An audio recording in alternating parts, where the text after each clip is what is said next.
Hello students, so starting with the part 2 of the session. हम लोग ने part 1 में क्या क्या पढ़ा था। हम लोग ने chemical properties of acid and bases के बारे में देखा था। एसिड एंड बेसिस लेबोरेटरी में कैसे मतलब कौन से है उसके बारे में देखा। हम लोग ने देखा how do acids and bases react with metal, ठीक है। और फिर हम लोग ने देखा how do metal carbonate and metal hydrogen carbonate react with each other. First of all acids मतलब क्या। Acids are sour in taste, right. Acid turns wet blue litmus paper to red. It releases H plus ions in an aqueous solution. Acid has a pH value lower than 7. Acid का pH value कितना है, lower than 7, ठीक है। और हम लोग ने क्या पढ़ा था, acid has a pH value lower than 7. H plus ions in the solution are responsible for the acidic nature. और फिर हम लोग ने bases के बारे में पढ़ा था. Bases are bitter in taste. Base turns wet litmus paper to blue. It releases OH minus ions in an aqueous solution.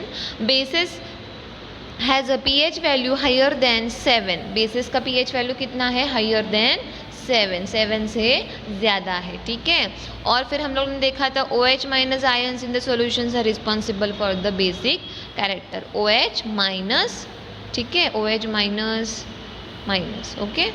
और फिर इंडिकेटर्स के बारे में पढ़ा था. Indicators changes colour in the presence of acid और बेसिस, और it changes order in the presence of acid और बेसिस. और कौन से इंडिकेटर्स हम लोगों ने देखे थे. सिंथेटिक इंडिकेटर्स के बारे में पढ़ा था, नेचुरल इंडिकेटर्स के बारे में पढ़ा था, राइट. और हम लोग ने एक्टिविटी 1.2.1 भी पढ़ा था, पर मैंने आपको लास्ट सेशन में बोला था ये एक्टिविटी में वापस से आपको क्लैरिफाई करूँगी, ठीक है। सो देखते हैं वापस से. यहाँ पे क्या है, सैम्पल सॉल्यूशंस फ्रॉम लेबोरेटरी लेना है, ठीक है। यहाँ पे सैम्पल सॉल्यूशंस के नाम दिए हैं और डिफरेंट इंडिकेटर्स के साथ उसको टेस्ट करना है. तो सबसे पहला कौन सा सॉल्यूशन है, HCl. अगर रेड लिटमस सॉल्यूशन के साथ अगर उसको टेस्ट करेंगे तो उसका कोई कलर चेंज नहीं मिलने वाला है. ब्लू के साथ it will turns red. Phenolphthalein solution में क्या होगा, वो कलरलेस होगा, और मिथाइल ऑरेंज में इट विल टर्न रेड, ठीक है। और फिर देखा था हाइड्रोजन सल्फेट H2SO4, उसका रेड लिटमस पेपर में no colour change, blue litmus paper में रेड होगा, फेनोप्थेलिन में कलरलेस होगा, मिथाइल ऑरेंज में रेड होगा. फिर था HNO3 that is nitric acid, ठीक है। फिर देखते रहे नाइट्रिक एसिड रेड लिटमस में नो कलर चेंज होगा, वह जैसा है कलर वैसा ही होगा. ब्लू लिटमस में रेड होगा, फेनोप्थेलिन में कलरलेस होगा, और मिथाइल ऑरेंज में रेड होगा. फिर acetic acid that is CH3COOH, red में नो कलर चेंज होगा, ब्लू में रेड होगा, फेनोप्थेलिन में कलरलेस होगा, और मिथाइल ऑरेंज में रेड होगा. देन NaOH, आप देखो मैं कॉमन बोल देती हूँ आपको, NaOH, KOH, CaOH twice, that is CaOH twice मतलब क्या, दैट इज कैल्शियम हाइड्रोक्साइड, ठीक है। और फिर potassium hydroxide, magnesium hydroxide and ammonium hydroxide, ये जो चारों है वो रेड लिटमस सॉल्यूशन में आपको ब्लू कलर चेंज होगा. उनका सॉल्यूशन कौन से कलर में चेंज हो जाएगा, ब्लू कलर में, ठीक है। और ब्लू लिटमस सॉल्यूशन में उनका कोई कलर चेंज आपको दिखाई नहीं देगा, राइट. फेनोप्थेलिन सॉल्यूशन में उनका वो जो सॉल्यूशन है उसका कलर कौन सा, पिंक कलर में चेंज हो जाएगा, और मिथाइल ऑरेंज सॉल्यूशन में वो येलो में चेंज हो जाएगा, वो जो सॉल्यूशन का कलर जो होगा वो, ठीक है. So that is so these indicators tell us whether a substance is acidic or basic by change in the color, right. So there are some substances whose order changes in acidic or basic media. These are called olfactory indicators, ठीक है. तो that was in detail about activity 2.1. so starting with further,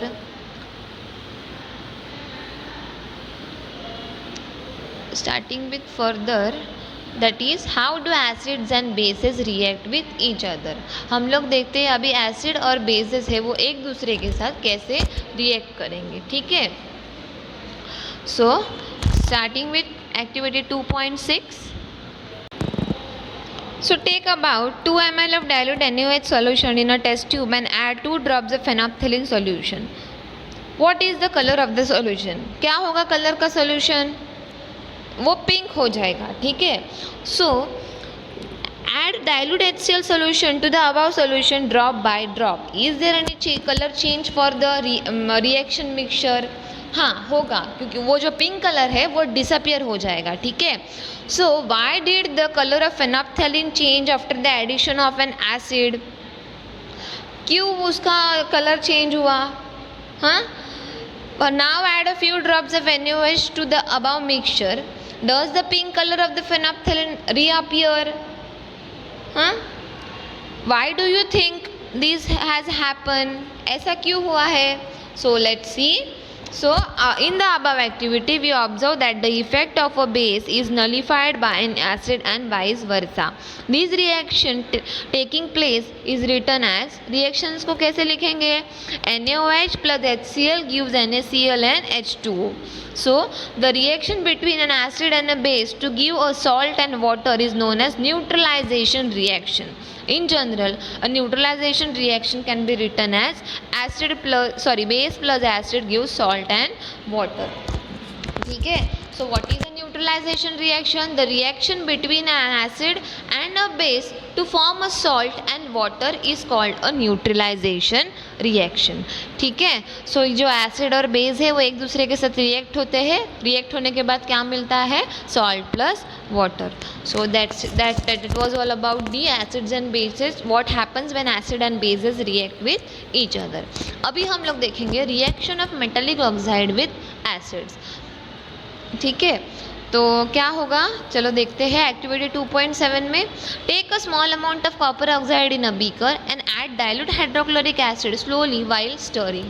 note the colour of the solution, what has happen to the copper oxide, क्या होगा वो copper oxide के solution को,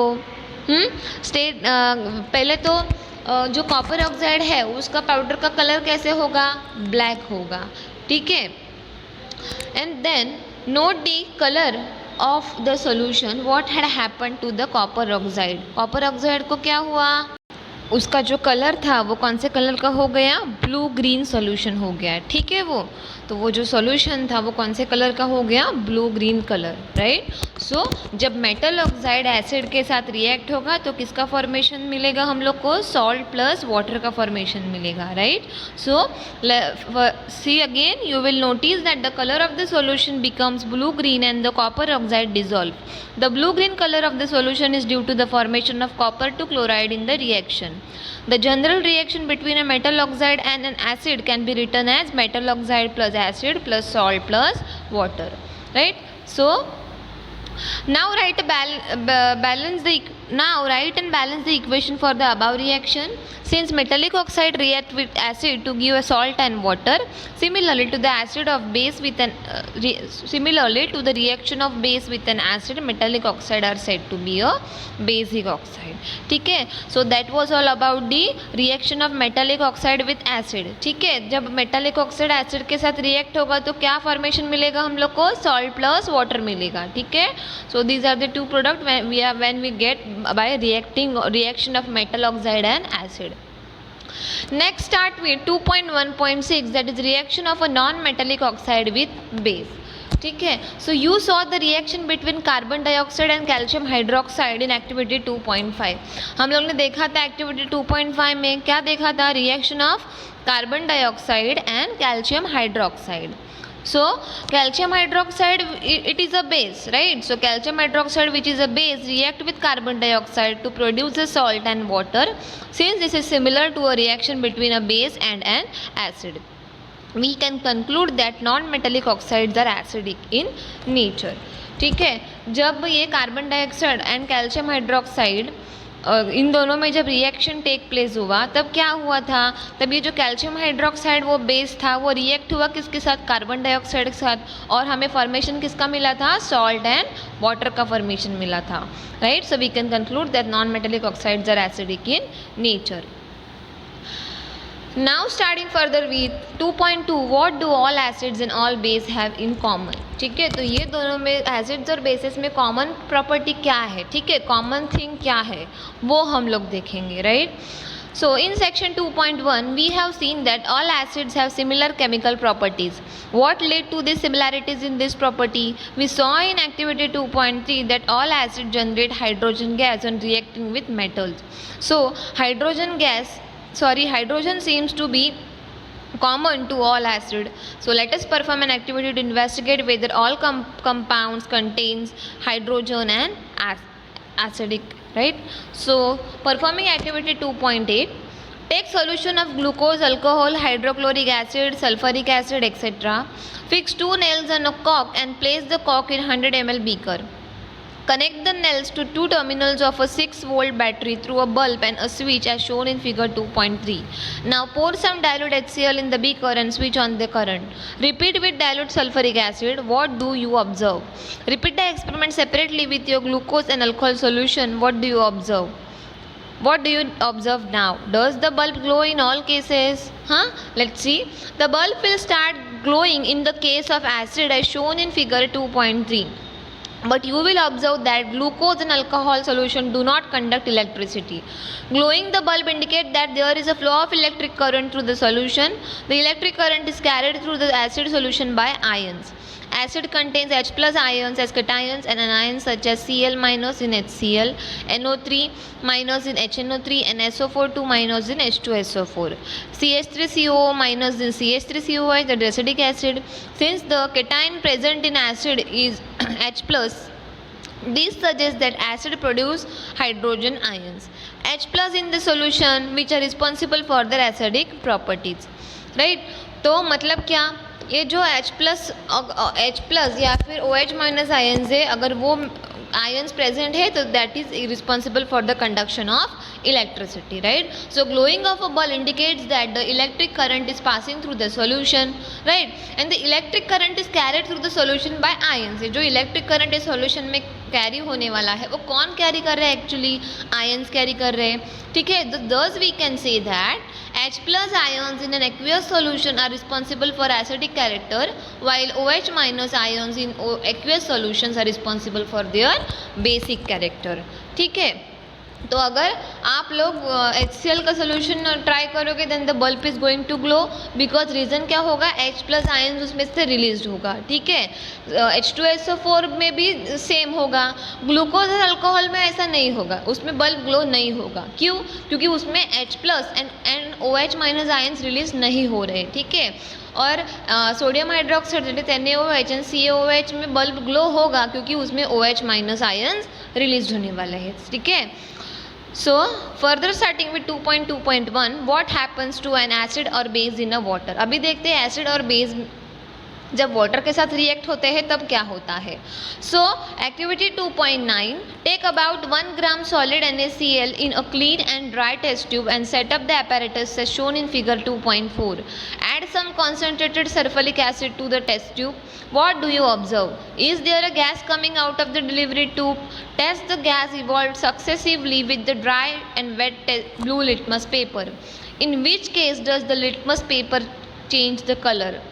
On the basis of above activity, what do you infer about the acidic characteristics of first one is dry HCl gas and the second one is HCl solution? ठीक है. तो first of all, this experiment suggests that hydrogen ions in HCl are produced in the presence of water. The separation of H plus ions from HCl molecule cannot occur in the absence of water. मतलब हमें ये ध्यान देना है कि ये जो H plus ions particular solution में से रिलीज होता है, मतलब क्या, अगर वाटर प्रेजेंट है तो ही रिलीज होने वाला है, नहीं तो ये H plus ions रिलीज होने वाला नहीं है, ठीक है. So we can say that these experiments suggest that hydrogen ions in HCl are produced in the presence of water. The separation of H plus ions from HCl molecule cannot occur in the absence of water. तो इसमें देखो आप reaction देखो, ये HCl plus H2 means hydrochloric acid plus water gives HNO3 plus Cl minus. Water present है इसलिए ये जो आयन्स है वो सेपरेट आउट हुए हैं, ठीक है. So hydrogen ion cannot exist alone, but they exist after combining with water molecule. Thus, hydrogen ion must always be shown as H plus or hydronium ion H3O plus. Second equation देखो, H plus plus H2O gives H3O plus. We have seen that acid has H3O plus or H plus ion in water.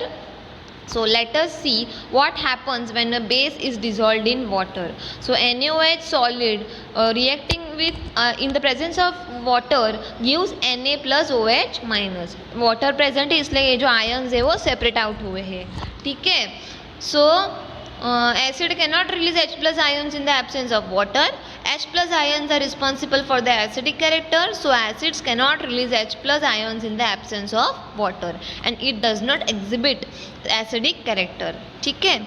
So that further और examples है यहाँ पे KOH in solid state in the presence of water gives K plus plus OH minus. Magnesium hydroxide that is in solid state in the presence of water gives Mg2 plus plus 2OH minus. So bases generate hydroxide OH minus ions in water. Bases which are soluble in water are called alkalis. जो ऐसे bases है जो water में soluble है उसे हम लोग क्या बोलेंगे? alkalis बोलेंगे. ठीक है.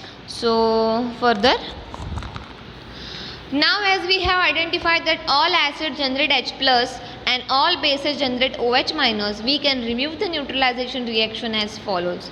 तो neutralization reaction कैसे होगा? Acid plus base gives salt plus water. ठीक है.